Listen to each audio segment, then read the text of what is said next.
Hello everyone, this is Arya Singh and once again welcome to our channel Let's Discover It, जहाँ मैं आज आपको पढ़ाने वाली हूँ chapter 2 micro organisms friend and four. जो चैप्टर है क्लास 8 साइंस चैप्टर 2। ओके, बहुत ही सिंपल टॉपिक है, इजी टॉपिक है और अगर आपने पेशेंस रख के इस पूरे वीडियो को देख लिया ना तो ये गारंटी मैं लेती हूँ कि आपसे एक एक क्वेश्चन सॉल्व होगा। ओके, लेकिन आपको फुल कंसंट्रेटेड रहना होगा और इस पूरे चैप्टर को एक एक टॉपिक को एक्सप्लेन्ड वे में इस वीडियो में हम करने जा रहे हैं अच्छे से कंप्लीट। तो बिल्कुल ध्यान मत भटकने देना और बिल्कुल यहीं पे ध्यान रखना। चलिए स्टार्ट करते हैं हमारा चैप्टर के हेडिंग के साथ जो है micro organisms and friend and foe. Okay, so उससे पहले मैं आपको बता दूं कि हम लोगों ने चैप्टर 1 की होल एक्सप्लेनेशन वीडियो कंप्लीट कर ली है, जो आज ही मैंने कल ही मैंने अपलोड की है। अगर नहीं देखा तो जाकर देख लो और अगर देखना है ना तो डिस्क्रिप्शन में मैंने लिंक भी दे रखी है, एक बार चेक कर लेना। चलिए माइक्रो ऑर्गेनिजम्स, देखो माइक्रोस्कोप का तो नाम आप लोगों ने सुना ही होगा। देखिए माइक्रोस्कोप क्या होता है, माइक्रो का मतलब होता है स्मॉल, वेरी स्मॉल। ठीक है, तो माइक्रो से जुड़ी अगर कहीं भी कोई चीज़ आती है ना तो क्या समझना है, small. Micro organisms friend and foe. Friend का मतलब होता है वो जो हमारे दोस्त हैं। जैसे बाय द वे हम स्कूल जाते हैं ना, वहाँ पे वो लोग जो हमारे साथ बेंच पे बैठते हैं वो हमारे फ्रेंड्स हैं, और वो जो हमसे लड़ते झगड़ते रहते हैं वो हमारे फो हैं, यानी वो हमारे दुश्मन हैं। तो उसी तरह कुछ माइक्रो ऑर्गेनिजम्स के बारे में पढ़ने जा रहे हैं। वो छोटे छोटे ऑर्गेनिजम्स बिल्कुल माइक्रो, जिन्हें हम अपनी नेक्ड आइज यानी नंगी आंखों से नहीं देख सकते। हम उसे तभी देख पाएंगे जब हम उन्हें माइक्रोस्कोप के अंडर देखेंगे। तो हमें वो हर जगह प्रेजेंट हैं। अगर अभी आप अपने हाथों को देखो तो वहाँ भी वो प्रेजेंट हैं। आप अगर कहीं पे बैठे हुए हो बेडशीट वगैरह पे तो वहाँ भी वो प्रेजेंट है। तो उनमें से हर जगह क्या है, हमारे माइक्रो ऑर्गेनिजम्स हैं। ओके, वो क्या है, कुछ उनमें से कुछ हमारे फ्रेंड हैं। जैसे कर्ड में प्रेजेंट होता है लैक्टोबैसिलस माइक्रो ऑर्गेनिजम्स। वो क्या है, वो हमें नरिशमेंट देता है हमारे बॉडी को, वो एसेंशियल है, तो वो हमारा फ्रेंड है। लेकिन वो डिजीज़ जैसे कुछ बैक्टीरिया हो गया जो हमें प्रॉब्लम काउज कर देते हैं, बहुत सारे कफ कोल्ड फ्लू वगैरह, बहुत सारे वायरस है। जैसे कोरोना वायरस है अभी रनिंग में, मैं आपको बताती हूँ। कोरोना वायरस है जो इतनी सारे लोगों को बीमार करके इतना ज़्यादा प्रॉब्लम पूरे इंडिया में नहीं पूरे वर्ल्ड में क्रिएट किया। तो क्या वो हमारा फ्रेंड है? नहीं, वो हमारा फो है। Okay, you have seen several kind of plant and animals, however there are other living organisms around us which we normally cannot see. Okay, तो देखिए बहुत सारे सेवरल यानी बहुत सारे डिफरेंट काइंड्स के प्लांट और एनिमल्स हमारी चारों तरफ रहते हैं। और उन्हीं के देखिए प्लांट और लिविंग प्लांट्स और एनिमल्स रहते हैं तो आप देखते हो ना, आप अपने बगल में डॉग देख सकते हो, कैट देख सकते हो, कोई भी प्लांट देख सकते हो। लेकिन उसके अलावा हमारे साथ बहुत सारे ऐसे ऑर्गेनिजम्स भी रहते हैं जिन्हें हम नहीं देख सकते। उसे ही हम कहते हैं माइक्रो ऑर्गेनिजम्स या फिर microbes. Okay, for example you might have observed that during the rainy season moist bread gate spoiled and its surface get covered with greyish white patches. तो आप लोगों ने ये तो बिल्कुल ऑब्जर्व किया ही होगा, ये बहुत ही कॉमन एग्जाम्पल है कि रेनी सीजन में अगर आप ब्रेड को मॉइस्ट कर दो, उसमें नमी दे दो, थोड़ा सा पानी से उसे भिगा दो और उसे छोड़ दो, तो वो क्या हो जाता है, स्पॉइल्ड हो जाता है। वो क्या हो जाता है, सड़ जाता है। और उसका जो सरफेस होता है ब्रेड का वो किस चीज़ से कवर हो जाता है, ग्रेस वाइट पैचेस से कवर हो जाता है। देखिए जैसा कि स्क्रीन पे दिख रहा है, रेनी सीजन में इसे मॉइस्ट करके हमने रखा तो ये हाल हुआ इसका। ठीक है, observe these patches using a magnifying glass. Okay, magnifying glass क्या होता है, ये रहा हमारा मैग्नीफाइंग ग्लास। तो जब आप इसकी हेल्प से उसे ध्यान से देखोगे तो आप यहाँ पे टीनी ब्लैक राउंड स्ट्रक्चर कुछ ऐसे पाओगे जो आपको भी जस्ट स्क्रीन पे दिख रही है। जब आप इसको माइक्रोस्कोप वो क्या बोलते हैं इसे, मैग्नीफाइंग ग्लास के अंदर ऑब्जर्व करोगे। Do you know what are these structure are and where do these comes from. क्या आप जानते हैं फ्रेंड्स कि ये जो स्ट्रक्चर आप देख पा रहे हैं मैग्नीफाइंग ग्लास के अंदर ये है क्या, या फिर ये कहाँ से आया है? नहीं जानते ना, अभी जस्ट जानेंगे, बस पेशेंस रखना और एक एक क्वेश्चन बनेगा, चिंता करने की बात नहीं है। माइक्रो ऑर्गेनिज्म सब देख लो। Collect some moist soil from the field in a beaker and add water to it. Okay, आपको क्या करना है, कुछ मॉइस्ट सॉइल यानी भीगी हुई मिट्टी को कलेक्ट करना है, उसको एक बीकर में और उसी में पानी डालना है। After the soil particles have settled down. ठीक है, सेडिमेंटेशन का प्रोसेस तो जानते ही होगे। उसके हेल्प से जब हमारा सॉइल पार्टिकल सेटल डाउन हो जाए तो observe a drop of water from the beaker under a microscope. तो आपको सिंपली ड्रॉपर के हेल्प से एक ड्रॉप ऑफ पानी लेना है और माइक्रोस्कोप के अंदर ऑब्जर्व करना है। Okay, what do you see? तो आप क्या देखोगे? आप देखोगे कि जहाँ से आपने सॉइल उठाई थी वहाँ कितने ज़्यादा माइक्रो ऑर्गेनिजम्स रहते हैं। आप उसमें बहुत तरह के, बहुत टाइप्स के माइक्रो ऑर्गेनिजम्स को ऑब्जर्व कर सकते हो माइक्रोस्कोप के अंदर। Okay, take a few drop of water from the pond. अगर ये भी नहीं है तो 2.2 एक्टिविटी कर लो। पॉन्ड तो आप लोगों ने कहीं ना कहीं देखा ही होगा, ठीक है। 2.2 एक्टिविटी कहती है कि आपको कुछ ड्रॉप लेना है पानी का पॉन्ड से, एक ड्रॉपर लेकर चले जाना और एक बूंद पानी भी चलेगा तो सिंपली ड्रॉपर को डुबा कर ले लेना। ग्लास स्लाइड होती है ना, देखिए ये हमारी ग्लास स्लाइड, इस पर आपको ड्रॉप ऑफ पानी को डालना है और फिर इसको माइक्रोस्कोप के अंदर ऑब्जर्व करना है। ओके, जब भी कोई एक्सपेरिमेंट प्लेस किया जाता है बच्चों तो उसे मैग्नीफाइंग ग्लास पे ही किया जाता है। आई मीन एक्सपेरिमेंट नहीं, मतलब मैग्नीफाइंग ग्लास के अंदर अगर हमें कभी कुछ देखना होता है तो। Okay, do you find tiny organisms moving around? क्या आपने टाइनी ऑर्गेनिजम्स, टाइनी मतलब होता है बहुत ही ज़्यादा छोटे ऑर्गेनिजम्स को देखा जो चारों तरफ टहल रहे थे या फिर मूव कर रहे थे? Okay, these observations show that water and soil are full of tiny organisms. Okay, या फिर organisms। तो ये organisms हमें ये दिखाता है कि जो वाटर या फिर जो सॉइल था वो फुल ऑफ किस चीज़ से था? टाइनी ऑर्गेनिजम्स, यानी इसमें बहुत सारे very very small organisms present थे। Though not all of them fall into the category of microbes. Okay, लेकिन उसमें से सारे जो थे वो सारे माइक्रोब्स की कैटेगरी में नहीं जा रहे थे। दीज माइक्रो ऑर्गेनिजम्स और microbes are so small in size and they can not be seen with the unaided eyes. Okay, some of these such as fungus that grow on bread can be seen with the magnifying glass.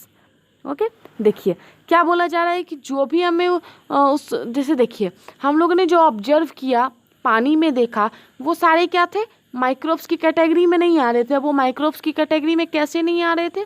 या फिर वो micro organisms या फिर microbes नहीं कहला रहे थे, क्योंकि हम उन्हें ही माइक्रोब्स या फिर माइक्रो ऑर्गेनिजम्स कहते हैं जिनका साइज बहुत ही ज़्यादा छोटा होता है और वो हमें अपनी जो आँखें हैं, सिंपल आँखें हैं, उनसे हम उन्हें नहीं देख सकते।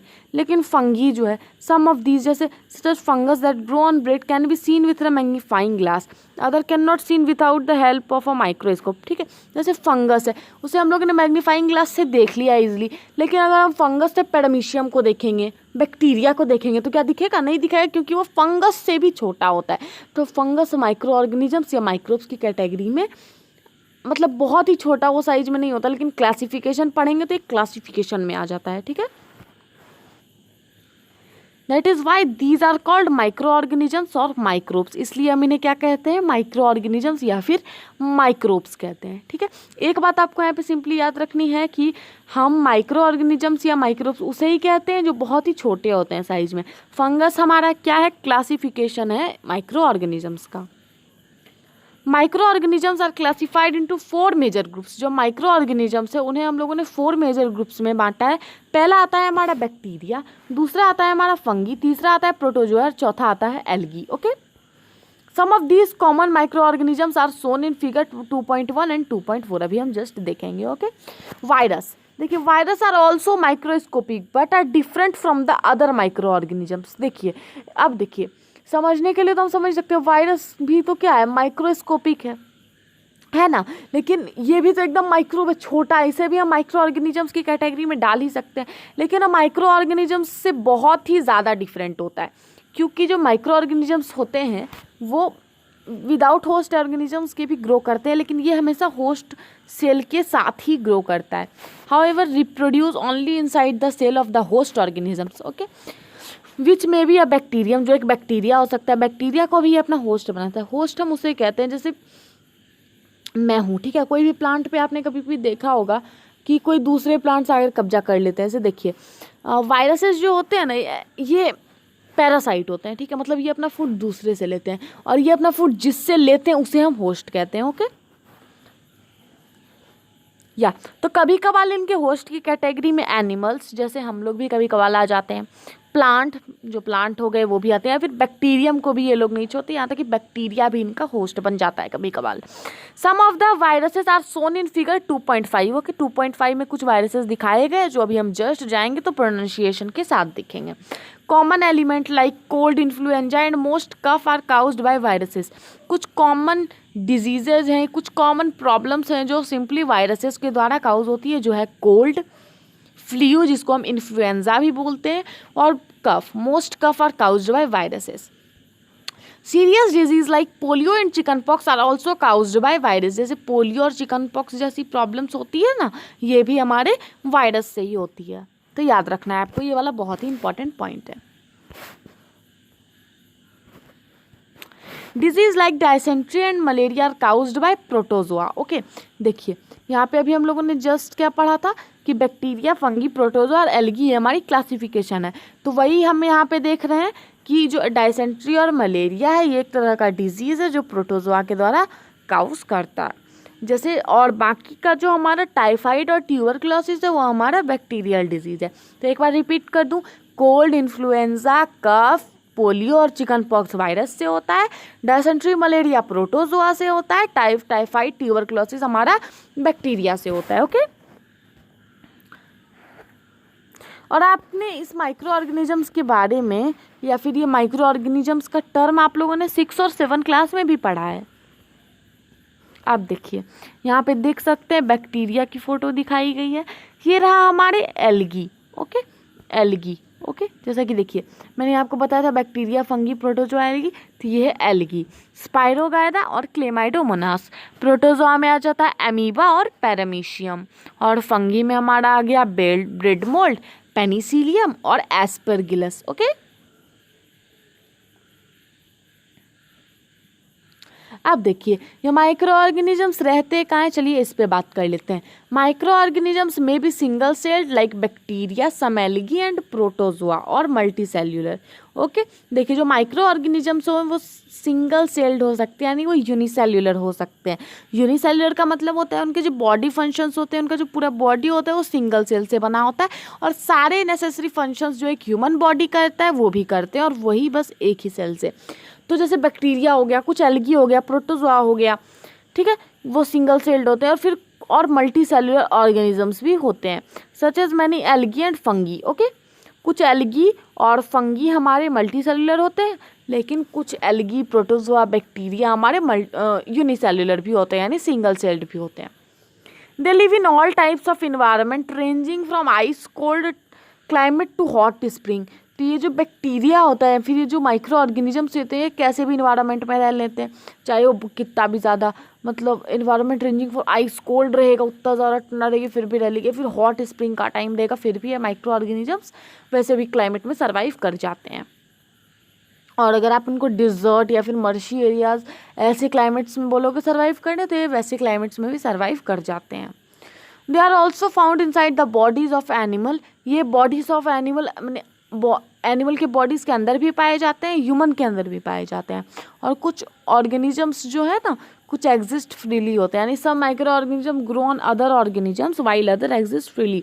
कुछ माइक्रो ऑर्गेनिजम्स होते हैं जिन्हें दूसरे पर डिपेंडेंट रहना होता है। मैं एग्जांपल देकर समझाऊंगी, पहले सुनिए। वायरसेस जो हैं वो क्या है, जो ऑर्गेनिज्म है वो क्या होता है, एक्चुअली दूसरे पे डिपेंड होता है, होस्ट ऑर्गेनिजम्स पे। लेकिन अगर हम अमीबा की बात करें तो वो स्यूडोपोडिया परफॉर्म करके सिंपली अपना खाना खा सकता है। स्यूडोपोडिया क्या होता है हम क्लास यानी चैप्टर सेल में आपको बताएंगे। अब देखिए माइक्रो ऑर्गेनिजम्स और हम में भाई कनेक्शन क्या है। Micro organisms play an important role in our life. Some of them are beneficial in many way and some other are harmful and cause disease. जो माइक्रो ऑर्गेनिजम्स है ये बहुत ही बड़ा रोल प्ले करते हैं हमारे लाइफ में। कुछ हमारे फ्रेंड होते हैं यानी कुछ हमारे लिए यूज़फुल होते हैं, कुछ हमारे फो होते हैं यानी वो हमें हार्म कर सकते हैं और डिजीज़ काउज कर सकते हैं। चलिए आज हम इनके बारे में डिटेल से पढ़ते हैं। तो फ्रेंडली माइक्रो ऑर्गेनिजम्स, तो पहले हम फ्रेंडली माइक्रो ऑर्गेनिजम्स के बारे में पढ़ते हैं। Micro organisms are used for various purposes. तो पहले ये जो माइक्रो ऑर्गेनिजम्स है इन्हें बहुत सारे पर्पसेस के लिए यूज किया जाता है। जैसे they are used in the preparation of curd, bread और केक। इन्हें कर्ड यानी दही बनाने में, ब्रेड बनाने में और केक बनाने में भी यूज़ किया जाता है। Micro organisms has been used for the production of alcohol since ages. हम बहुत सारे एजेस से माइक्रो ऑर्गेनिजम्स को एल्कोहल बनाने में यूज़ कर रहे हैं। They are also used in cleaning up the environment. ये इन्वायरमेंट को क्लीन करने में भी हमारी हेल्प करते हैं। जैसे for example the organic waste, जैसे वेजिटेबल पील्स हो गए, एनिमल्स का रिमेन हो गया, फीसेस हो गए एनिमल्स के या फिर ह्यूमन की, are broken down into harmless and usable substance by bacteria. तो ये बताया जा रहा है कि जो बैक्टीरिया होते हैं, जो माइक्रो ऑर्गेनिजम्स होते हैं, वो हमारे इन्वायरमेंट को कैसे क्लीन करते हैं भाई। तो वो क्या करते हैं कि जो सब्सटेंस होता है जो हार्मफुल होता है हमारे लिए, ठीक है, जो केमिकल फॉर्म में होता है, उन पे ये अपना मतलब जो भी ये मतलब स्टेप्स वगैरह करते हैं, ये जो इसे फिर क्या करते हैं, ये ब्रोक कर देते हैं, यानी ठीक है, ऑर्गेनिक वेस्ट जो होता है ना, ये उसे ब्रोक कर देते हैं, यानी तोड़ देते हैं हार्मलेस और यूजेबल सब्सटेंस में। बैक्टीरिया के द्वारा ये चीज़ किया जाता है। Recall that bacteria are also used in the preparation of medicine. आप याद करिए कि बैक्टीरिया जो है मेडिसिन के प्रिपरेशन में भी बहुत ही ज़्यादा काम देता है, यानी मेडिसिन भी हमारा बैक्टीरिया से बनाया जाता है। In agriculture they are use to increase soil fertility. Agriculture में ये हमारी सॉइल की फर्टिलिटी को इंक्रीज करने में काम आता है बाय फिक्सिंग नाइट्रोजन। ओके, अभी हम सीखेंगे कि ये कैसे फिक्स करता है नाइट्रोजन। ओके, राइजोबियम नाम का कोई बैक्टीरिया है। आगे चैप्टर चलते हैं, पहले मैं बताऊंगी, कोई टॉपिक नहीं छूटेगा आपका। Making curd and bread. Curd यानी दही, ब्रेड यानी पाव। तो पाव या फिर दही बनाने में इसका क्या यूज होता है। तो हम लोगों ने क्लास 7 में पढ़ लिया कि मिल्क को कर्ड बनने में बैक्टीरिया का एक्शन होता है, लेकिन हमने ये तो नहीं पढ़ा कि किस बैक्टीरिया का एक्शन होता है, कैसे होता है, तो उसे हम आज पढ़ेंगे। पहेली, I saw that my mother added a little curd to warm milk to set curd for the next day। देखिए, पहेली ने अपनी माँ को देखा था कि उसने थोड़ी सी दही को गुनगुने यानी वार्म मिल्क में मिलाया था और अगले दिन वो कर्ड बन गया था पूरा। लेकिन ये हुआ कैसे? बच्ची है, एक्चुअल क्वेश्चन है भाई, पूछी है वो। चलिए देखते हैं। Curd contains several micro organisms. जो कर्ड होते हैं उनमें बहुत सारे माइक्रो ऑर्गेनिजम्स प्रेजेंट होते हैं, लेकिन उनमें एक बैक्टीरियम होता है जिसे हम कहते हैं लैक्टोबैसिलस, जो प्रमोट करता है फॉर्मेशन ऑफ कर्ड को। ओके, वो हमारा लीडर होता है, उसी के वजह से हमारा कर्ड बनता है। It multiplies in milk. जब हम थोड़ी सी कर्ड को मिल्क में ऐड करते हैं तो वो मल्टीप्लाई होता जाता है। बहुत सारे, अगर हमने 1 चम्मच दही ऐड किए तो बहुत, जितना लैक्टोबैसिलस होगा उससे 100 गुना 200 गुना ज़्यादा वो रिप्रोड्यूस कर करके पूरे दही मिल्क को दही बना देते हैं। Okay, bacteria are also involve in making of cheese, pickle and many other food item. Bacteria cheese बनाने में, अचार बनाने में भी इनका बहुत ही ज़्यादा यूज होता है हमारे बैक्टीरिया का। इडली या फिर भटूरा, देखिए रवा में एन इम्पॉर्टेंट इंग्रेडिएंट रवा, जो एक्चुअली इडली वगैरह बनाने में, भटूरा वगैरह बनाने में यूज किया जाता है कर्ड के साथ मिलाकर। आपने ध्यान दिया होगा उसके बैटर को थोड़ी देर छोड़ा जाता है, इसलिए छोड़ा जाता है कि उसमें फॉर्मेशन हो जाए लैक्टोबैसिलस का। हमने क्या कर्ड ऐड किया तो फिर हम बनाएंगे तो ज़्यादा फूलेगा। या फिर ईस्ट पाउडर भी यूज़ किया जाता है। देखिए, कैन यू गेस वाई? चलिए एक बार रीड कर लेते हैं। क्या आप जानते हैं क्यों? क्योंकि bacteria and yeast are also help for fermentation of rice, idlis and dosa batter. लेकिन जो क्यों पता है? क्योंकि बैक्टीरिया और ईस्ट जो होता है वो बहुत ही हेल्पफुल होते हैं, वो बहुत ही मदद करते हैं हमें हमारे राइस, इडली या डोसा बैटर को फर्मेंटेशन में। ठीक है, अब ये फर्मेंटेशन क्या होता है आगे देखेंगे। बस देखिए, एक्टिविटी देख लेते हैं। Take ½ kg flour. आपको ½ kg फ्लोर लेना है, आटा या फिर मैदा, और उसमें आपको वार्म वाटर ऐड करना है। फिर उसमें थोड़ी सी ईस्ट पाउडर लेनी है और फिर उसको आपको गूँथ लेना है, एक सॉफ्ट डो बना लेना है। फिर थोड़ी देर उसे छोड़ दोगे ना तो वो रेज हो जाएगा, वो बिल्कुल फूल जाएगा। Okay, east produce rapidly and produce carbon dioxide during respiration. ये क्यों होता है? क्योंकि हम लोगों ने ईस्ट पाउडर दिया था, वो बहुत ही जल्दी रिप्रोड्यूस होता है, रिप्रोडक्शन होता है। रिप्रोडक्शन का चैप्टर भी आएगा आगे। तो बहुत ही जल्दी रिप्रोड्यूस करता है अपने आप को, और फिर वो सांस लेता है तो वो भी ऑक्सीजन लेता है, CO2 छोड़ता है। तो CO2 जो and produce I am so sorry. देखिए क्या होता है कि ईस्ट जो होता है ना वो रिप्रोड्यूस करता है रैपिडली और प्रोड्यूस करता है CO2 ड्यूरिंग रेस्पिरेशन। ठीक है, नहीं मैंने ठीक ही बोला था, उन्हें प्रोड्यूस करता है, मतलब O2 लेता है, CO2 छोड़ता है। तो जो CO2 ले छोड़ता है रेस्पिरेशन के टाइम पे, इसी से हमारा जो उसमें रेज्ड मैदा है ना, उसमें बबल्स हो जाते हैं। Bubbles of the gas fill the dough and increase its volume. इसलिए जो बबल्स यहाँ पे आ गए ना, उनके रेस्पिरेशन के चलते ही आ गए हैं। ये डो को फुला देते हैं और इसकी वॉल्यूम को भी बढ़ा देते हैं। This is basis of the use of east in the baking industries of making bread, pastries and cake. यही बेसिस है, माने यही चीज़ है जो हम यूज़ करते हैं ईस्ट को इंडस्ट्री में बेक करके ब्रेड या फिर पेस्ट्री या फिर केक बनाने के लिए। ओके, अब देखिए हम लोगों ने किचन का यूज यानी मेकिंग कर्ड, ब्रेड, इस समय माइक्रो ऑर्गेनिजम्स का यूज़ देख ही लिया। तो अब हम चलिए देख लेते हैं कि इसका कॉमर्शियल यूज़ क्या है। Micro organisms are used for large scale production of alcohol since ages, मैंने आपको पहले भी बताया। तो ये जो माइक्रो ऑर्गेनिजम्स है, ये बहुत ही large scale production of alcohol पे यूज़ किए जाते हैं। वाइन के लिए या फिर एसिटिक एसिड, विनेगर जिसे हम बोलते हैं, ठीक है, जो विनेगर कभी कभी खाना पीना में भी बनाने में यूज़ करते हैं। तो उसके लिए क्या होता है कि माइक्रो ऑर्गेनिजम्स को यूज़ किया जाता है इनके प्रोडक्शन के लिए। East is used for commercial production of alcohol and wine. East को हम लोग यूज़ करते हैं अल्कोहल या वाइन के कॉमर्शियल प्रोडक्शन के लिए। फॉर दिस पर्पस, इसके लिए हम लोग ईस्ट को ग्रो करवाते हैं। नेचुरल शुगर, देखिए नेचुरल शुगर पे ग्रो करवाते हैं। अभी नेचुरल शुगर हमारे बार्ली, व्हीट या फिर राइस में जो राइस या फिर क्रस्ड फ्रूट जूस होता है ना, इस पे हम ग्रो करवाते हैं। किस चीज़ को? ये नेचुरल शुगर इनमें प्रेजेंट होता है, इस पे हम ईस्ट को ग्रो करवाते हैं। फिर इनके एक्शन से इससे जूस सीक्रेट होता है, तो ऐसे ही ये बनता है, ठीक है। टेक 50, बस आपको यहाँ पे इतना याद रखना है कि ईस्ट को यूज़ किया जाता है। कॉमर्शियल कैसे यूज है माइक्रो ऑर्गेनिजम्स का, किस किस चीज़ में यूज है, किस चीज़ पे ग्रो करवाया जाता है, तो नेचुरल शुगर पे। किसको ग्रो करवाया जाता है, तो ईस्ट को किस चीज़ के लिए, तो अल्कोहल या वाइन बनाने के लिए। ओके, अब देखिए take 500 ml beaker filled up to 3/4 of water, ठीक है, ठीक है। 3/4 भाग पानी से भरा रहना चाहिए 500 ml का बीकर को। ओके, अब आपको उसमें 2 से 3 शुगर को डिज़ोल्व करना है, 2 से 3 चम्मच, ठीक है। अब उसमें आपको ईस्ट पाउडर मिलाना है 1/2 चम्मच टू शुगर सॉल्यूशन, और फिर उसको किसी गर्म प्लेस पे 4 से 5 घंटे के लिए रख देना है। अब उससे एक स्मेल आ रही होगी, ठीक है, वो अब आपको स्मेल जैसी लगे, अच्छी लगे या फिर बुरी लगे, तो this is the smell of alcohol. Sugar has been converted into alcohol by yeast, ठीक है। तो ये जो स्मेल आपको यहाँ पे दिखाई देगी, ये सिंपली क्या होती है, ये स्मेल होती है हमारी एल्कोहल की। वही एल्कोहल जिसने ईस्ट के एक्शन के द्वारा शुगर को तोड़ के फिर उससे ईस्ट के चलते, यानी हम लोगों ने ईस्ट पाउडर ऐड किया था ना, उसके चलते जो शुगर सॉल्यूशन है उसमें वो स्मेल आता है और वो क्या बन जाता है, हमारा एल्कोहल बन जाता है। The process of conversion of sugar into alcohol is known as fermentation.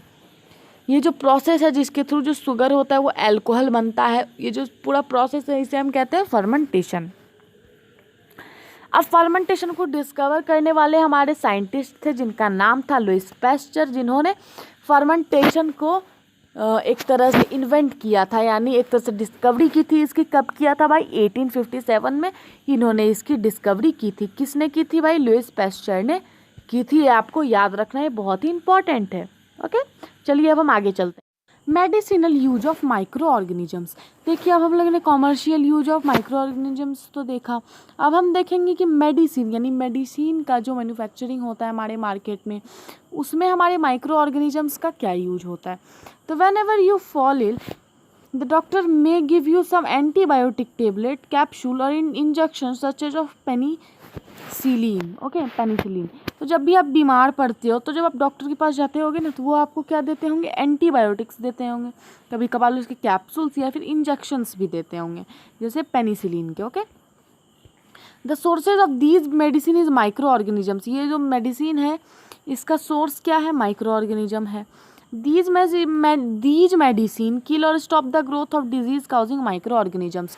ये जो मेडिसिन होते हैं ये डिजीज़ काउजिंग माइक्रो ऑर्गेनिजम्स को के साथ लड़ाई करते हैं और उन्हें मार देते हैं या फिर उनकी ग्रोथ को ही स्टॉप कर देते हैं।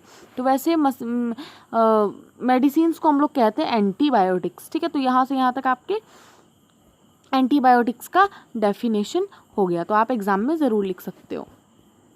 These days a number of antibiotics are being produced from bacteria and fungi। आज के दिनों में ना बहुत सारे एंटीबायोटिक्स बैक्टीरिया और फंगी की हेल्प से मैन्युफैक्चर किए जा रहे हैं। जैसे यहाँ पे कुछ एंटीबायोटिक्स के एग्जांपल दिए गए हैं, जैसे स्ट्रिप्टोमाइसिन, टेट्रासाइक्लिन, एजिथ्रोमाइसिन, ये सारे कुछ एग्जांपल्स हैं। Okay, commonly known antibiotics which are made from fungi and bacteria. ठीक है, ये सारे हैं जो फंगी और बैक्टीरिया से बनाए जाते हैं। ठीक है, अगर आपसे एग्जाम में क्वेश्चन पूछा जाए कि एंटीबायोटिक्स का नाम बताओ जो फंगी और बैक्टीरिया से बनता है, ये बोला जाए तो भी बताना।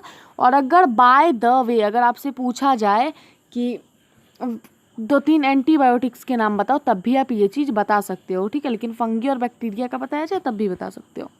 The antibiotics are manufactured by growing specific microorganisms and are used to cure a variety of disease। तो ये जो बनाए जाते हैं स्पेशली माइक्रो ऑर्गेनिजम्स को ग्रो कराया जाता है और इसी से वैरायटी ऑफ डिजीज़ेस को क्योर किया जाता है। जैसे देखिए, इन्हें बनाने के लिए, एंटीबायोटिक्स को बनाने के लिए स्पेसिफिक माइक्रो ऑर्गेनिजम्स को ग्रो कराया जाता है और उसी से फिर वैरायटी ऑफ डिजीज़ेस को क्योर यानी ठीक किया जाता है। Antibiotics are even mixed with feed of livestock and poultry to check the microbial infection in animals। कभी कभार जो एंटीबायोटिक्स होता है ये जानवरों के खाना में मिला दिया जाता है जिससे उनमें माइक्रोबियल इन्फेक्शन को चेक हो जाए यानी वो रुक जाए, वो फैले नहीं। They are also use to control many plant disease. ये बहुत सारे प्लांट डिजीज़ को भी कंट्रोल करने में काम आते हैं। ओके, अब देखिए पहले हम ब्लॉग देख लेते हैं। तो यहाँ पे अगर आपसे पूछा जाए कभी ये वाला क्वेश्चन तो बताना, पहले मैं आपको पढ़ा देती हूँ कि 1929 में अलेक्जेंडर फ्लेमिंग एक कल्चर ऑफ डिजीज़ पे वर्क कर रहे थे जो बैक्टीरिया से काउज करता है। सडनली उन्होंने देखा कि एक लिटिल ग्रीन मोल्ड मिला उन्हें जिसमें बहुत सारे स्पोर्स थे, तो उनके कल्चरल प्लेट पे।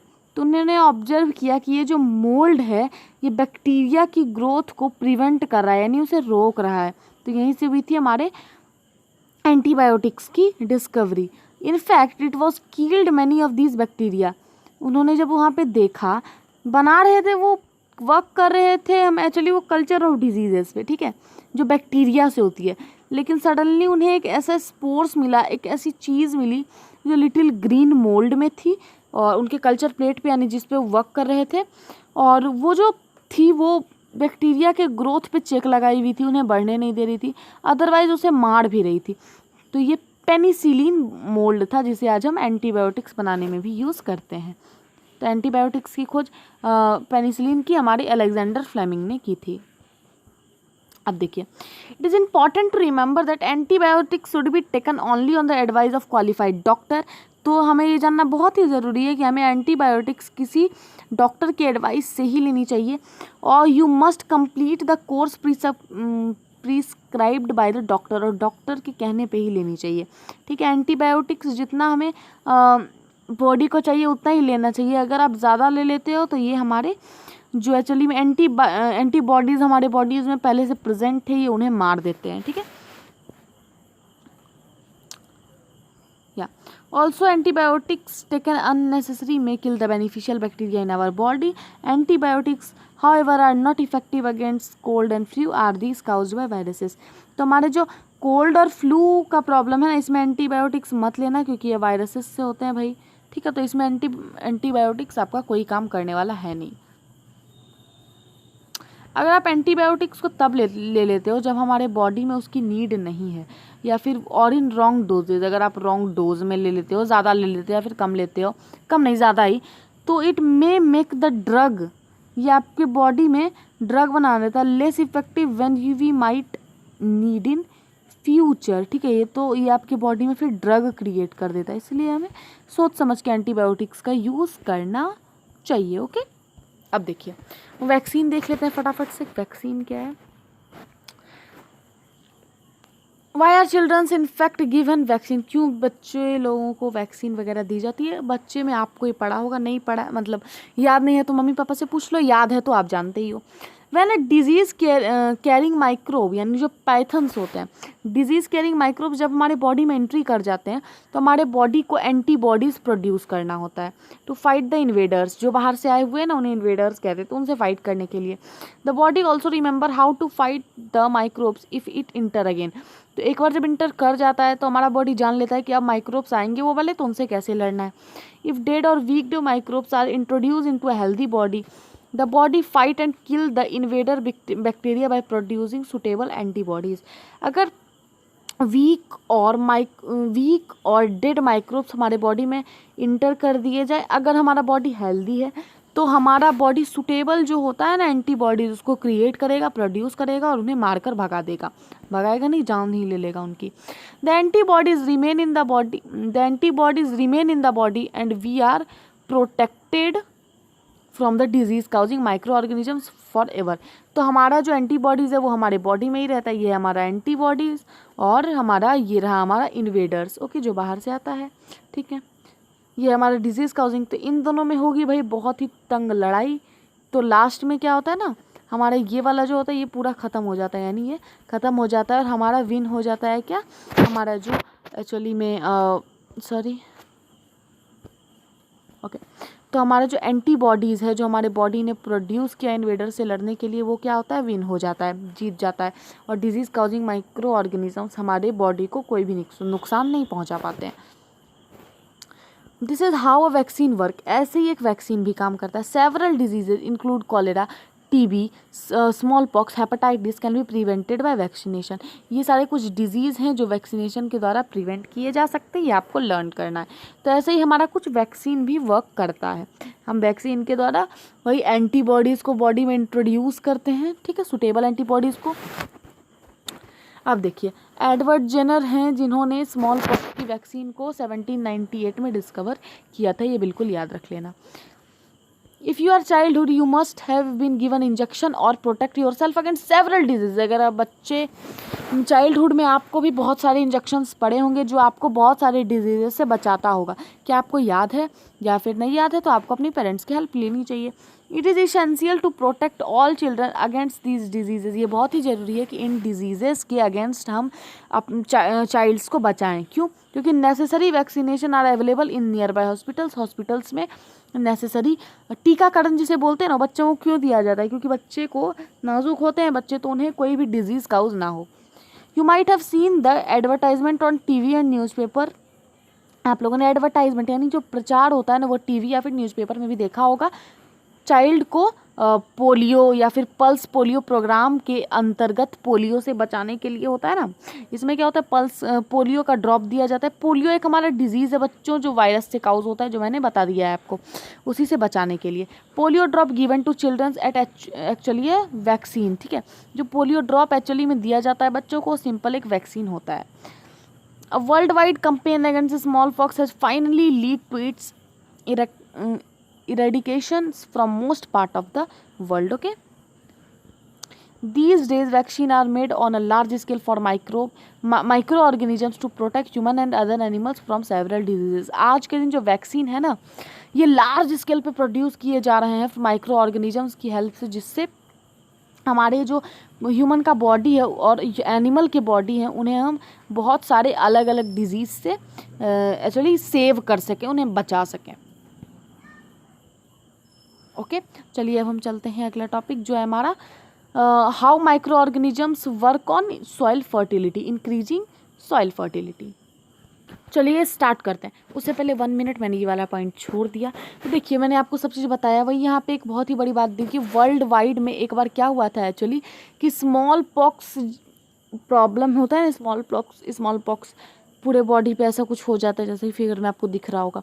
तो स्मॉल पॉक्स जो था ये वर्ल्ड वाइड में फैल गया था और इसने बहुत ही ज़्यादा विनाश कर दिया था, बहुत ही पार्ट ऑफ वर्ल्ड का इन्होंने विनाश कर दिया था स्मॉल पॉक्स, क्योंकि कम्युनिकेबल डिजीज़ था ना, एक से दूसरे पास कम्युनिकेट हो रहा था। अब सॉइल को हम कैसे यूज़, देखिए अब सॉइल की फर्टिलिटी को कैसे इंक्रीज करता है भाई, देख लेते हैं। सम बैक्टीरिया कुछ bacteria are able to fix nitrogen from the atmosphere to enrich soil with nitrogen and increase its fertility. देखिए जो कुछ बैक्टीरिया होते हैं ना, ये एबल होते हैं, यानी ये कर सकते हैं, क्या कर सकते हैं। पहले तो मैं आपको बता दूं कि जो प्लांट्स होते हैं हमारे, वो एबल नहीं होते हैं कि डायरेक्ट हम नाइट्रोजन को एयर से लेके यूज़ कर सकें। इसीलिए कुछ स्पेसिफिक बैक्टीरिया होते हैं जिन्हें हम बायोलॉजिकल नाइट्रोजन फिक्सर कहते हैं, जो एक्चुअली नाइट्रोजन को लेके उनके कंपाउंड्स में उन्हें कन्वर्ट कर देते हैं, यूजेबल फॉर्म में कन्वर्ट करते हैं, जो सिंपली प्लांट फिर यूज़ कर सकता है। ओके, तो ये जो होता है ये क्या करते हैं, ये एबल होते हैं कि नाइट्रोजन को फिक्स कर सकें एटमॉस्फेयर से। भाई चलो ठीक है, बिकाउज और इसकी फर्टिलिटी को इंक्रीज करते हैं। ये माइक्रोब्स को हम लोग सिंपली बायोलॉजिकल नाइट्रोजन फिक्सर्स कहते हैं। चलिए अब हम देख लेते हैं ये माइक्रोब्स हमारी इन्वायरमेंट को क्लीन करने में कैसे काम देते हैं। Bujo and Paheli has observed school gardener making manure. Okay, along with their friend, they collected waste of plant, vegetable, and fruit from their nearby houses and gardens. They put them in a pit means for waste disposal. After some time, it decomposed and got converted to manure. Okay. बूझो और पहेली ने देखा कि school का जो gardener है वो मैन्योर बना रहा है। भाई ओके, मैन्योर क्या होता है मैंने बता दिया है पिछले चैप्टर में।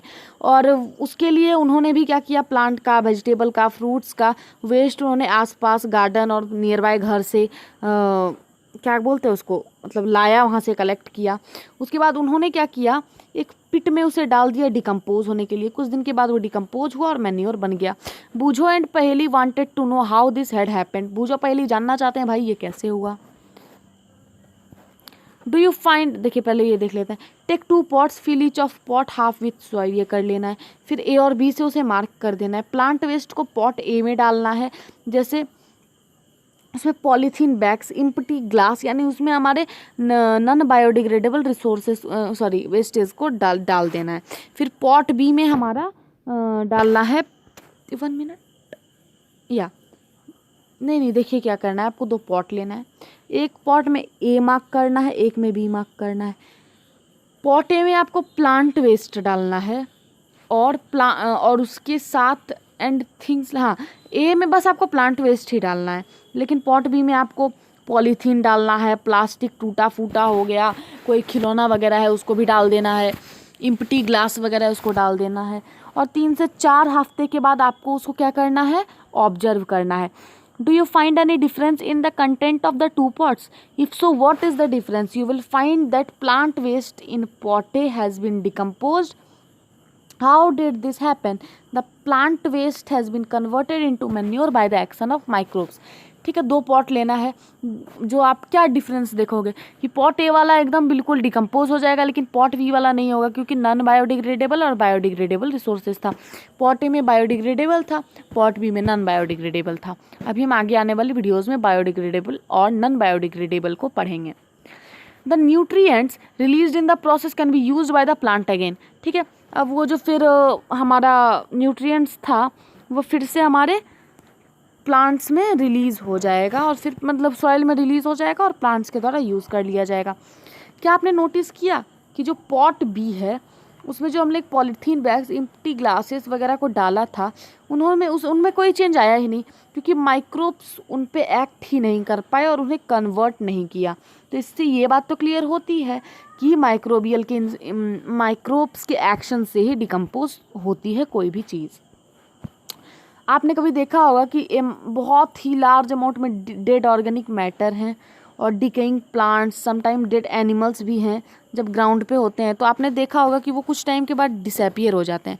क्यों, क्या होता है वहाँ पे, माइक्रो जो ऑर्गेनिजम्स हैं वो डिकम्पोज कर देते हैं। कैसे, उस ऑर्गेनिक वेस्ट प्लांट का और एनिमल का जो है ना, उसे सिंपल सब्सटेंस में तोड़ देते हैं, और ये जो सब्सटेंस होता है ये फिर हमारे प्लांट और एनिमल्स के द्वारा यूज़ कर लिया जाता है। इसलिए microbes can be use to degrade the harmful and smelly substance and therefore clean up the environment.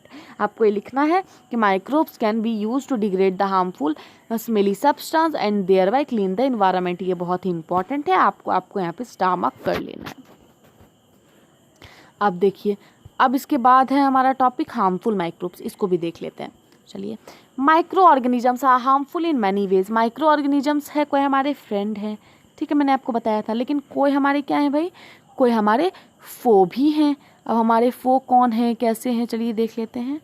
1 minute या तो देखिए, कुछ ऑर्गेनिजम्स हमारे लिए हार्मफुल भी हैं, जो हमारे क्या हैं, फो हैं। Some of the micro organisms cause disease in human being, plant और एनिमल। कुछ माइक्रो ऑर्गेनिजम्स डिजीज काउज कर देते हैं प्लांट में और एनिमल्स में, और कभी कभार ह्यूमंस में भी। तो such disease causing micro organisms को हम लोग पाइथन्स कहते हैं। Okay, some microorganisms spoil food. कुछ माइक्रो ऑर्गेनिजम्स हमारी तबीयत, जानवरों की तबीयत और प्लांट्स की तबीयत तो ख़राब करते ही हैं, उसके साथ साथ हमारे खाने को भी ख़राब कर देते हैं। कभी कभार हमारे पास जो महंगा लेदर का सामान होता है, बेल्ट या फिर जैकेट वगैरह, जो हम सिंपली यूज़ करते हैं वियरिंग में, उन सब को भी ख़राब कर देते हैं, हमारे क्लॉथ्स को भी ख़राब कर देते हैं। Late us study more about their harmful activities. इनके हार्मफुल एक्टिविटीज़ के बारे में चलिए कुछ डिटेल से जानते हैं। Okay, Pythons enter our body through the air with breath, the water we drink or the food we eat. Okay, ये बहुत ही इंपॉर्टेंट एग्जाम में ही पूछा जाएगा, और यहाँ से क्वेश्चन तो बनना है बिल्कुल तय बच्चों, ध्यान से पढ़ लो। तो ये जो हमारे पैथन्स होते हैं ना, ये क्या होता है, डिजीज काउजिंग जो माइक्रो ऑर्गेनिजम्स होते हैं जिन्हें हम पैथन्स बोलते हैं, ये क्या करते हैं, हमारे बॉडी में एंट्री करते हैं। लेकिन कैसे आते हैं, जो हवा हम सांस लेते हैं उसके थ्रू, कोई पानी वगैरह हम पीते हैं जो उसके थ्रू, या फिर जो हम खाना, अगर कभी कभार हम बाहर खाना खा लेते हैं, जैसे बहुत ज़्यादा डस्ट होती है जिसपे हमारे डिजीज काउजिंग माइक्रो ऑर्गेनिजम्स होते हैं, उनके थ्रू हमारी बॉडी में चला जाता है और उसी से हमें प्रॉब्लम हो जाती है। Okay, they can also get transmitted by direct contact with an infected person or carried by an animal। अगर आप उस पीपल यानी उस ह्यूमन के कनेक्ट में हो जो एक्चुअली में इन्फेक्टेड है इस चीज़ से, तो ये कोई बड़ी बात है नहीं कि वो जो डिजीज़ है वो आपके पास भी ट्रांसफ़र हो जाएगा, वो ज़रूर आपके पास भी ट्रांसफ़र ज़रूर होगा। ओके, और मतलब एक इन्फेक्टेड पर्सन से एक हेल्दी पर्सन के मतलब हेल्दी पर्सन में आ जाता है कैसे, फिजिकल कांटेक्ट से, एयर से, वाटर से, उनके छुआ हुआ फूड अगर आपने खा लिया, तो जैसे होता है ना साथ में हम लोगों ने खाया, या फिर वो आपसे बात कर रहे हैं, कुछ वाटरी ड्रॉपलेट्स जो सलाइवा उनके मुंह से अगर आप पे थ्रू आउट हो जाता है, एक टाइनी भी जो आपको दिखाई ना दे, ओके, तो क्या होता है चलिए कि वो चला जाएगा, उसमें एक में मिलियंस ऑफ बैक्टीरिया रहते हैं जो आपको इन्फेक्ट करने के लिए एकदम बिल्कुल तत्पर रहते हैं। ओके, देखिए, तो माइक्रोबियल डिजीज़ जो होता है ये इन्फेक्टेड पर्सन से आ जाएगा, एनिमल्स के द्वारा भी ये कैरी किया जाता है। एनिमल्स सिंपली ये वेक्टर होते हैं डिजीज़ के। ओके, वेक्टर नहीं कहा जाता है, वेक्टर क्या होता है ना, आप क्लास 9th में मैं आपके लिए एक वीडियो लेकर आऊँगी इस पे। Microbial disease that can spread from an infected person to a healthy person through air, water, food और physical contact are known as communicable disease। ये बहुत ही इंपॉर्टेंट है। वो माइक्रोबियल इन्फेक्शन जो एक इन्फेक्टेड पर्सन से हेल्दी पर्सन के बीच में एयर से, वाटर से, फूड से या फिर फिजिकल कॉन्टैक्ट से, यहाँ तक कि सेक्सुअल कॉन्टैक्ट से भी आता, नहीं सेक्सुअल नहीं बोल सकते, आप इतना ही सीखो अभी, ठीक है। क्या क्या, air, water, food, physical contact ऐसे आएगा, लेकिन वो क्लास 9 में ही पढ़ना, कुछ हायर हो जाएगा। तो कहाँ से, एयर से आएगा पहले, दूसरा वाटर से आएगा, तीसरा फूड से, चौथा फिजिकल कांटेक्ट से, उसे हम क्या कहते हैं, कम्युनिकेबल डिजीज़ कहते हैं। एग्जाम्पल ऑफ सच डिजीज़, उस डिजीज़ का एग्जाम्पल है cholera, common cold, chicken pox और टीबी, जिन्हें हम कहते हैं ट्यूबर क्लॉसिस। ओके, ये सारे हमारे क्या है, example of communicable diseases. When a person suffering from common cold sneezes fine droplet of moisture carrying thousands of bacteria and spread in the air, the virus may entry the body of a healthy person while breathing and cause infection. Okay, जब एक person किसी problem से सफ़र कर रहा होता है, जैसे cold में छींक वगैरह, जो कोल्ड स्नीज होता है वो, तो जब वो छींकता है ना, तो कुछ ड्रॉपलेट्स जो होते हैं मॉइस्चर के, वो एक्चुअली आ जाएंगे वायरस, उसमें एक ड्रॉपलेट में आपके थाउजेंड्स ऑफ वायरस होते हैं, ठीक है। जो मैंने मिलियंस बोल दिया ना वो रॉन्ग है, बिल्कुल दिमाग से निकाल दो, ओके, सॉरी। तो या थाउजेंड्स ऑफ वायरसेस होते हैं जो एक्चुअली एयर के थ्रू आप तक भी पहुंच जाते हैं, एयर में स्प्रेड होते हैं, एयर तो आप ब्रीथ कर रहे हो तो वो नाक के अंदर तो चले ही जाएंगे। The virus may entry the body of a healthy person while breathing and cause infection. ये जो वायरस होते हैं हेल्दी पर्सन के अंदर ब्रीदिंग के थ्रू चले जाते हैं और इन्फेक्शन भी काउज कर देते हैं। तो हम लोग भाई कम्युनिकेबल डिजीज से कैसे बचें, हमारा बूझो को आ गया है problem. We should keep a handkerchief on a nose mouth while sneezing, it is better to keep a distance from infected person. अगर हमें छींकना है या फिर खांसना है तो हम अपने लिए एक हैंकरचीफ का पहले तो यूज़ करें, और दूसरा अगर इससे बचना है तो हम इन्फेक्टेड पर्सन से ही दूर रहें। ओके, जड़ ही ख़त्म कर दें प्रॉब्लम की। There are some insect and animal which act as a carrier of the disease causing microorganisms। कुछ इंसेक्ट या फिर एनिमल्स होते हैं जो एज डिजीज़ को कैरी करते हैं, इन्हें लिए मुझे कैरियर्स ऑफ डिजीज़ कहा जाता है। और जैसे हमारा मॉस्क्यूटो हो गया, हाउस फ्लाई हो गया, ये इस चीज़ का एग्जांपल है, क्योंकि वो डिजीज़ कैरी करता है। वो अगर किसी को काट ले तो हो सकता है कोई मॉस्क्यूटो आपको काटे तो आपको डेंगू मलेरिया हो सकता है। हाउस फ्लाई जहाँ बैठता है वहाँ थाउजेंड्स ऑफ इंसेक्ट्स को छोड़ देते हैं जो बहुत ही माइक्रोस्कोपिक होता है, ठीक है, जो अगर आपको खाना खा लो या फिर अगर वो कुछ पी लो तो उससे प्रॉब्लम हो जाती है हमारे बॉडी में। हाउस फ्लाई तो बहुत ही ज़्यादा डेंजरस होता है, इसलिए यहाँ लिखा गया house flies is the one just carrier, one such carrier, ठीक है। The fly sit on the garbage, वो पहले तो गार्बेज पे बैठते हैं और फिर एनिमल के एक्सक्रीटा यानी एनिमल्स की जो एक्सक्रीटा होती है उन पर ही बैठते हैं। Pathogens stick to their bodies, फिर पाइथन्स जो होते हैं इनकी बॉडीज़ में, लेग्स वगैरह में स्टिक हो जाते हैं। When these flies sit on uncovered food they may transfer the pythons, ठीक है। जब ये अनकवर्ड फूड पे एक्चुअली बैठते हैं तो सिंपली ये जो होता है अपने पाइथन्स को वो फूड पे फिर ट्रांसफ़र कर देते हैं, और जो फूड को खाएगा, फूड हो गया है बैक्टीरिया वायरसेस से कॉन्टामिनेट, जो खाएगा वो बीमार पड़ जाएगा। इसलिए एडवाइस किया जाता है कि फूड हमेशा ढक के रखिए और अनकवर्ड फूड तो खाना ही छोड़ दीजिए। अनदर एग्जाम्पल है हमारा फीमेल एनोफिल्स मॉस्क्यूटो, जो एक्चुअली हमारा पैरासाइट है, ठीक है, मलेरिया का पैरासाइट है, मलेरिया इस पे रहता है, ठीक है। प्लाज्मोडियम, ठीक है, यही होता है। जब वो आपको काटेगा तो कुछ नहीं होगा, लेकिन प्लाज्मोडियम अगर ब्लड में दे दिया तो पक्का क्या होना है, क्या प्रॉब्लम होना है, यहाँ पे मैंने रखा था, यहाँ पे डेंगू होना पूरा मतलब होना ही है, और इतना ज़्यादा प्रॉब्लम हो जाता है कि बोल नहीं सकती हूँ मैं। ओके, ये याद रखना है कि फीमेल एनोफिल मॉस्क्यूटो काउज करता है, ठीक है, डेंगू को। नो आई मीन सॉरी, देखिए फीमेल एडीज और फीमेल्स एनोफिल्स ये दो मॉस्क्यूटो हैं, ठीक है, एडीज और एनोफिल्स। पहले आप ध्यान से एक एक चीज़ समझ लो क्योंकि ये बहुत ही इंपॉर्टेंट है, एग्जाम में बिना पूछे तो टीचर रहेगी नहीं। देखिए एनोफिल, ठीक है, दो चीज़ है यहाँ पे, पहला क्या चीज़ है एनोफिल और दूसरा है एडीज। तो हमारा जो एडीज का मॉस्क्यूटो है वो हमारा डेंगू वायरस काउज करता है, और एनोफिल्स हमारा वो मलेरिया काउज करता है, ठीक है, एकदम क्लियर समझ लो, एकदम मैंने मत रखना कुछ भी प्रॉब्लम्स, ठीक है। Anopheles malaria, okay, and aedes is dengue. Okay, how we can control the spread of malaria और डेंगू, हम कैसे कर सकते हैं। तो पहले बता दूं मैं आपको कि मच्छर जो होते हैं पानी में ही पनपते हैं। How does the teacher keep telling us not to let water collect anywhere in our neighbours, क्यों कहा जाता था कि नेबर में पानी वगैरह भाई जमा होने मत दिया करो, क्योंकि all mosquito breed in water, ठीक है, सारे मॉस्क्यूटो, मलेरिया डेंगू छोड़ दो, जितने भी मॉस्क्यूटो हैं जिसमें प्लाज्मोडियम होता है, जो एक्चुअली पाइथन्स हैं, और फिर जो नहीं है, सारे जो भी मॉस्क्यूटोज हैं वो हमारे वाटर से ही क्या होते हैं, एक्चुअली बॉन्ड होते हैं, वाटर बॉन्ड डिजीज़ होते हैं ये सारे। तो अगर हम वाटर को कलेक्ट ना होने दें, एयर कूलर में, टायर्स में या फिर फ्लावर पॉट वगैरह में पानी कलेक्ट ना होने दें तो मच्छर नहीं उनका बॉन्ड होगा। सराउंडिंग को क्लीन रखिए, ड्राई रखिए और अपने आप को मच्छरों से बचाएं, मच्छरों के ब्रीडिंग से। और try to make a list of major which help to avoid the spread of malaria. और आप पहले तो एक लिस्ट तैयार कर लो, ठीक है। लिस्ट कैसे तैयार करनी है मैं आपको बता देती हूँ। आपको लिखना है steps which help us to prevent malaria, step which help us to prevent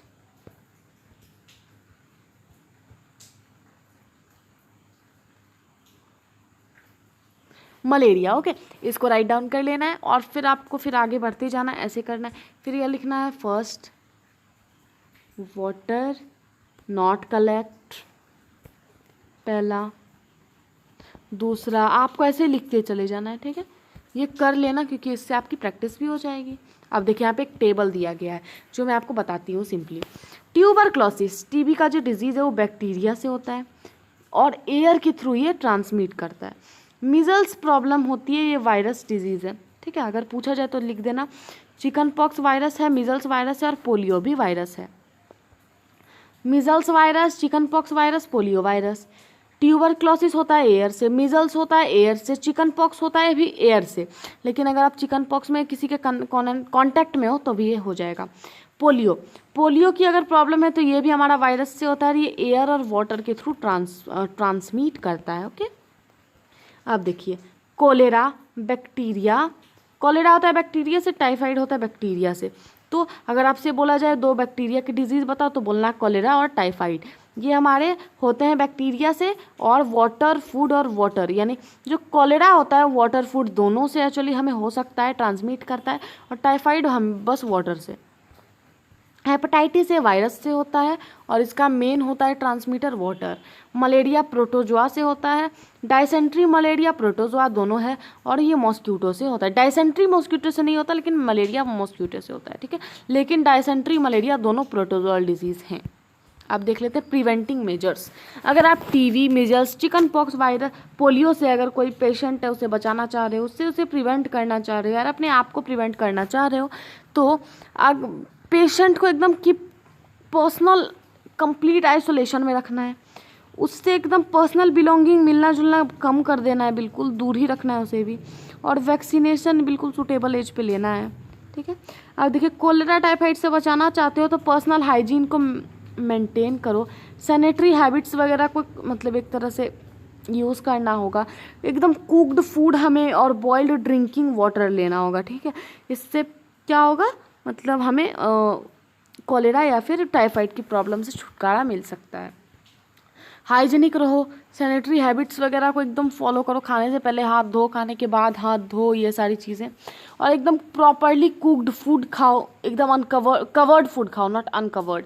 उसके बाद पानी जो पीते हो तो बॉइल्ड करके उसे रख दो, जब वो ठंडा होता है तब पियो, और वैक्सीनेशन से इसे प्रिवेंट किया जा सकता है। और हेपेटाइटिस से देखो, जैसे यहाँ पे वाटर से ये दोनों डिजीज़ हो रहा था तो हम लोगों ने बॉइल्ड ड्रिंकिंग वाटर पिया, उसी तरह से ये भी वाटर से हो रहा है तो इसमें हम लोग बॉइल्ड ड्रिंकिंग वाटर पियेंगे और सुई वगैरह लेते चलेंगे, ठीक है। मलेरिया में क्या करेंगे, पहले तो हमें मॉस्क्यूटो नेट यूज करना है, ठीक है, और उसके बाद इंसेक्टिसाइड्स जो पेस्ट या फिर कॉकरोच वगैरह जो इंसेक्ट होते हैं उनके ब्रीडिंग को कंट्रोल करेगा उसके लिए उसे यूज़ करना है, और वाटर को अपने सराउंडिंग में कभी कलेक्ट होने मत देना, ठीक है। Some of the common disease affecting human, their mode of transmission and few general method of prevention are shown here. Okay, यहाँ पे दिए गए हैं कुछ common disease, उनके एक्चुअली मोड ऑफ ट्रांसमिशन और प्रिवेंटिंग मेथड, तो उस चीज़ को आपने सीख लिया। अब देखिए disease causing microorganisms in animal, several micro organisms not only cause disease in human and plant but also in animals. तो माइक्रो ऑर्गेनिजम्स जो होते हैं ये ह्यूमन या फिर प्लांट में डिजीज़ नहीं काउज करते, यहाँ तक कि एनिमल्स में भी डिजीज़ काउज करते हैं। बहुत ही डेंजरस डिजीज़ है हमारा एंथ्रेक्स, जो एक्चुअली कैटल डिजीज़ है, जो बैक्टीरिया के द्वारा होता है, ठीक है। एंथ्रेक्स बैसिलस बैक्टीरिया के द्वारा होता है। एक फुट और माउथ डिजीज़ होता है कैटल में, जो वायरस के द्वारा काउज हो जाता है। रॉबर्ट कोच ने डिस्कवर किया था बैसिलस एंथ्रेक्स को, जो एंथ्रेक्स डिजीज़ को काउज करता है। पहले ये डिजीज़ तो होता था लेकिन कोई बता नहीं पाता था ये क्यों हो रहा है, ठीक है। तो इन्होंने किया था, हमारे रॉबर्ट कोच ने 1876 में किया था। चलो मैंने आपको बताया था फर्मेंटेशन को लुईस पैस्चर ने कब डिस्कवर किया था, चलो कमेंट सेक्शन में लिख देना। Several micro organisms cause disease in plant, देखिए एनिमल तो सीख लिया, ह्यूमन में मैंने अभी आपको जस्ट टेबल पढ़ा दिया एक, प्लांट में देख लेते हैं, एनिमल में तो एंथ्रेक्स बता दिया। बहुत सारे माइक्रो ऑर्गेनिजम्स हमारे प्लांट में डिजीज़ काउज करते हैं, जैसे वीट में, राइस में, पोटैटो में, शुगर कैन में, ऑरेंज, एप्पल और बहुत सारे में। तो ये जो डिजीज़ होते हैं ये हमारे रिजल्ट को, यानी क्रॉप्स का जो ईल्ड होता है, जो फसल होती है, उसे कम कर देते हैं। कुछ प्लांट डिजीज़ टेबल 2.2 में दिखाया गया है जिसे हम कंट्रोल कर सकते हैं। भाई कैसे कंट्रोल कर सकते हैं, कुछ सर्टन केमिकल्स की हेल्प से जो एक्चुअली माइक्रोब्स को किल कर देते हैं। साइट्रस कैंकर प्लांट डिजीज़ है, साइट्रस कैंकर जो बैक्टीरिया से होता है और इसका मोड ऑफ ट्रांसमिशन होता है एयर, और इस सब में हम सब का एक्चुअली प्रिवेंटिंग मेथड यहाँ पे आ जाएगा सर्टेन केमिकल्स के द्वारा जो माइक्रोब्स को किल कर सकता है। रस्ट ऑफ वीट, वीट में रस्टिंग आ जाती है तो ये फंगी के द्वारा होता है, जो एयर या फिर अगर आप प्रॉपर सीड नहीं लेते हो तो उसके कारण होता है। लेकिन अगर ओकड़ा हो जाए यानी येलो वेन मोज़ेक भिंडी हो जाते हैं तो ये वायरस से होता है, जो एक्चुअली इंसेक्ट के द्वारा होता है। ठीक है, अब देखिए फूड पॉइजनिंग, फूड हो जाता है हमारा ख़राब, तो कैसे बचाएं हम अपने फूड को, चलिए आते हैं आज पहले फूड को बचाने के तरीके सीख लेते हैं। फूड पॉइजनिंग, बूझो वॉज इनवाइट, देखिए अगर आपको भी फ्री फोकट का खाना मिल जाए तो आप भी भरदम खाओगे। कुछ लोग होते ही हैं ऐसे जिन्हें अगर फ्री का खाना मिल जाए तो वो बहुत ही ज़्यादा खाते हैं। तो अगर आप उस कैटेगरी में हो तो कमेंट सेक्शन में ज़रूर लिखना। तो वही है आपका कैटेगरी बूझो का। उसने क्या किया भाई, Boojho was invited by his friend to a party and बहुत ही ज़्यादा फूड स्टफ उसने ठूस ठूस के खा लिया। जब वो घर गया तो बहुत ज़्यादा उल्टी करने लगा, वोमिटिंग बहुत ही ज़्यादा होने लगी, लेकिन हाँ बहुत ही ज़्यादा वोमिटिंग होने लगी और उसे हॉस्पिटल ले जाना पड़ा। देखिए कितना ज़्यादा वो खा लिया, क्या बोलूँ मैं। तो डॉक्टर ने कहा कि भाई इसे फूड पॉइजनिंग हो गई है, बूझो को फूड पॉइजनिंग हो रही है। पहली बेचारी बहुत ही ज़्यादा वरीड है।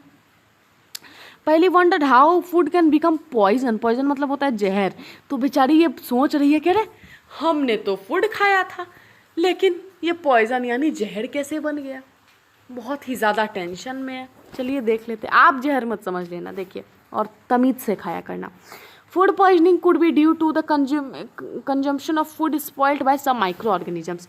ये जो फूड पॉइजनिंग होता है ना, कभी कभार अगर फूड पे माइक्रो ऑर्गेनिजम्स ग्रो कर जाते हैं और कॉन्टामिनेट कर देते हैं फूड को, जब वो अपना एक्शन उस पर करने से, मैंने आपको बताया था ना कि एक्चुअली जो फूड होता है उसको वो डिकम्पोज करते हैं, डिकम्पोज करने का रास्ते में ही रहते हैं जब वो कर रहे होते हैं। अगर वो फूड आप खा लेते हो तो आपके पेट में ही वैसा होने लगता है फूड पॉइजनिंग, तो प्रॉब्लम हो जाती है। Micro organisms that grow on our food sometime produce toxic substance. ये जो माइक्रो ऑर्गेनिजम्स हमारे फूड पे ग्रो करते हैं कभी कभी ये टॉक्सिक सब्सटेंस को क्रिएट कर देते हैं। ठीक है, और ये जो टॉक्सिक सब्सटेंस क्रिएट करते हैं यही हमारे फूड को पॉइजनस बनाता है, जो इलनेस या फिर डेथ भी काउज कर सकता है। लेकिन चिंता की बात नहीं है, बूझो हमारा डेथ नहीं किया है, अभी भी है। So it is very important that we preserve food, और स्पॉइल्ड होने से फूड को बचाएं हम, प्रिवेंट करें किस चीज़ को, स्पॉइलेज को, अपने फूड को करें हम प्रिजर्व। फूड को प्रिजर्व कैसे करेंगे चलिए नीचे देख लेते हैं। In chapter 1 we have learned about the method use to preserve the store food grains. हम लोगों ने ये आपको बता दिया कि ग्रेन्स को कैसे स्टोर कर सकते हैं भाई। How do we preserve cooked food, देखिए हम लोग ग्रेन्स को तो एक्चुअली एक तरह से प्रिजर्व कर रहे हैं, लेकिन हम कुक्ड फूड को कैसे स्टोर कर सकते हैं भाई घर में। उसके लिए अगर हम ब्रेड को बाहर छोड़ देते हैं वो मॉइस्ट हो जाता है, लेकिन और उस पर फंगस के द्वारा अटैक कर दिया जाता है। फंगस भी एक तरह का क्या है, हमारा माइक्रो ऑर्गेनिजम्स है। तो माइक्रो ऑर्गेनिजम्स जो हमारे फूड को स्पॉइल कर देते हैं, spoiled food emit bad smell. ठीक है, जो फूड जैसे अगर कभी कभार आपने घर में भी देखा होगा कि सब्जी बच जाता है तो मम्मी बोलती है कि देखो कहीं स्मेल तो नहीं आ रही है, स्मेल आ रही है तो ख़राब हो गया भाई, नहीं आ रही है तो ठीक है। तो कभी कभार स्पॉइल्ड फूड जो होता है वो स्मेल निकालते हैं या फिर बैड टेस्ट भी निकलता है, और कभी कभार कलर भी चेंज हो जाता है। तो स्पॉइलेज ऑफ फूड एक केमिकल रिएक्शन है। Paheli bought some mangoes but she could not eat them for few days. अब देखिए पहली भी हमारी कुछ कम है नहीं, उसने आम खरीदा कुछ दिन खाया ही नहीं, और उसने देखा कि कुछ दिन के बाद वो रोटन हो गए यानी सड़ गए। लेकिन वो जानती है कि देखिए आम तो सड़ गए, लेकिन वो जो उसकी जो ग्रैंड मदर पिकल यानी जो आचार बनाती थी, आचार जो होता है वो कितने दिन तक रहता है, वो साल 2 साल तक हम प्रिजर्व करके रख सकते हैं, वो ख़राब नहीं होता है, उसमें आम सड़ नहीं जाता। लेकिन वो कंफ्यूज हो गई कि मैंने आम रखा था वो सड़ गया, मेरी ग्रैंड मदर 2 साल से आचार खा रही है, कुछ नहीं हो रहा, अब क्या करें भाई, चलो आगे देखते हैं। उसे पता नहीं है कि कुछ फूड प्रिजर्वेटिव मेथड्स भी होते हैं, जो अब बूझो उसे शायद बताने जा रहा है क्योंकि पहेली को नहीं पता है। Let us study the common method of preserving food in your homes. We have to save it from the attack of microorganisms. Okay sorry या तो देखिए क्या बोला जा रहा है यहाँ पे कि अब आपको कुछ प्रिजर्विंग मेथड्स बताए जा रहे हैं जिसके थ्रू आप अपने फूड को स्पॉइल होने से बचा सकते हो, माइक्रो ऑर्गेनिजम्स के अटैक से बचा सकते हो। माइक्रो ऑर्गेनिजम्स का अटैक नहीं होगा तो फूड में अच्छी बात है कि कोई प्रॉब्लम नहीं होगा, ठीक है। केमिकल मेथड, साल्ट और edible oil are common chemical generally use to check the growth of microorganisms, therefore they are called preservatives. Salt और एडिबल ऑयल, खाने वाला जो तेल होता है, अगर आप उसको कोई फूड पे यूज़ कर लो तो ठीक है, यूज़ करते हैं, तो ये कॉमन केमिकल है जो एक्चुअली हमारे ग्रोथ ऑफ माइक्रो ऑर्गेनिजम्स को चेक करता है, यानी रोक देता है, और हमारे फूड को बिल्कुल प्रिजर्व रखता है। इसलिए हम इसे क्या कहते हैं, प्रिजर्वेटिव कहते हैं। साल्ट, वी ऐड साल्ट और acid preservative to pickle to prevent the attack of microorganisms. जैसे कि आप अचार बनाते हो तो उसमें नमक तेल तो देते ही होगे, तो इसलिए हमारा वो भी बहुत दिनों तक प्रिजर्व रहता है। कुछ कॉमन केमिकल्स है जिसके थ्रू आप केमिकल मेथड्स को मतलब कुछ सर्टेन केमिकल्स है जिसके थ्रू आप अपने फूड को स्पॉइल होने से बचा सकते हो। तो ये क्वेश्चन एग्जाम में ज़रूर आ जाएगा कि भाई कौन कौन से थे। तो पहला था हमारा सोडियम बेंजोएट और सोडियम मेटाबाइसल्फाइड, जो एक कॉमन प्रिजर्वेटिव्स के रूप में हमें हेल्प करते हैं और क्या करते हैं भाई, एक तरह से फूड को प्रिजर्व करते हैं, अटैक नहीं होने देते microorganisms. They are also use in jams and squash to check their spoilage. ये जैम्स में भी यूज़ किए जाते हैं और स्क्वैशेस में भी। ये देखिए स्क्वैशेस है हमारा। Common salt has been use to preserve meat and fish for ages. बहुत एजेस से हम मीट और फिश को प्रिजर्व करने के लिए कॉमन साल्ट का यूज़ कर रहे हैं। मीट या फिर फिश को अगर हम ड्राई साल्ट से कवर करके रख दें तो वहाँ पे बैक्टीरिया की ग्रोथ वो होने देता नहीं है। साल्टिंग एक बहुत ही बड़ा प्रोसेस है, प्रिजर्वेटिव है, जिससे हम आंवला, रॉ मैंगो और टैमरिंड मतलब होता है इमली, ठीक है, इमली को प्रिजर्व कर सकते हैं। अब शुगर के द्वारा कैसे प्रिजर्व करते हैं, जैम, जेली या फिर स्क्वैशेस, जो मीठा वाला स्क्वैशेस होता है ना, उसमें हम लोग शुगर को भी यूज़ करते हैं। सोडियम बेंजोएट और सोडियम मेटाबाइसल्फाइड को भी हम स्क्वैशेस में यूज़ करते हैं, लेकिन शुगर को भी यूज़ करते हैं क्योंकि शुगर जो होता है वो मॉइस्चर को रिड्यूस कर देता है, और जहाँ पे मॉइस्चर नहीं वहाँ पे ग्रोथ ऑफ बैक्टीरिया होगा नहीं, और हमारा फूड जो है वो स्पॉइल होने से भाई बच जाएगा। ऑयल और विनेगर से कैसे कर सकते हैं भाई, अगर हम ऑयल और विनेगर का यूज करें स्पॉइलेज को चेक करने के लिए पिकल्स में या फिर कोई चीज़ में, तो बैक्टीरिया उस इन्वायरमेंट में नहीं रह सकता, इसलिए वो बच जाता है। Vegetable, fruit, fish, meat are often preserved by this method, ठीक है। वेजिटेबल, फ्रूट, फिश और मीट को हम लोग इस मेथड के द्वारा प्रिजर्व कर सकते हैं। अब हीट और cold treatment, you must have observed your mother boiled milk before it is stored और यूज्ड। आपने अपनी मम्मी को देखा होगा कि वो पहले मिल्क को यूज़ करने से पहले या फिर मिल्क को स्टोर करने से पहले उसको क्या करती है, बॉयल करती है। बॉइलिंग किल मैनी माइक्रो ऑर्गेनिजम्स, ये जो बॉइलिंग होता है ये बहुत सारे माइक्रो ऑर्गेनिजम्स को किल करता है। पेस्चराइज्ड मिल्क, जो पैकेट वाला दूध होता है ये वाला, ये में लिखा होता है हमारा पेस्चराइज्ड मिल्क। जो पेस्चराइज्ड मिल्क होता है ये can be consume without boiling as it is free from harmful microbes, ठीक है। क्या होता है एक्चुअली कि ये जो हमारा पेस्चराइज्ड मिल्क होता है ये आप विदाउट बॉइलिंग भी कंज्यूम कर सकते हो, क्योंकि ये हार्मफुल नहीं होता है। क्यों? क्योंकि ये जो मिल्क होता है इसे पहले तो 70 डिग्री सेल्सियस तक इतना टेम्परेचर तक उबाला जाता है 15 से 30 सेकंड के लिए। फिर इसको एकाएक इतना ज़्यादा ठंडा कर दिया जाता है ना, पूरा एकदम एकाएक ठंडा कर दिया जाता है। तो ये जो कंडीशन क्रिएट किया जाता है इसमें हमारा माइक्रो ऑर्गेनिजम्स नहीं रह सकता, और फिर इसको सिंपली सील्ड करके पैक कर दिया जाता है। ये करने से हमारा माइक्रोबियल का जो ग्रोथ है उस फूड पे वो बिल्कुल क्या हो जाता है, चेक हो जाता है, यानी स्टॉप हो जाता है या फिर चेक कर देता है उस चीज़ को। तो ये जो हमारा प्रोसेस है कि सडनली हम चिल्ड करते हैं और सडनली हम इस क्या करते हैं, एक्चुअली बॉयल करते हैं, तो ये जो प्रोसेस है इसे हम कहते हैं पेस्चराइजेशन, जिसे हम लोग लुइस पेस्चर ने डिस्कवर किया था पेस्चराइजेशन को। स्टोरेज और packaging, these days dry fruits and even vegetables are sold in sealed airtight packets to prevent the attack of microorganisms।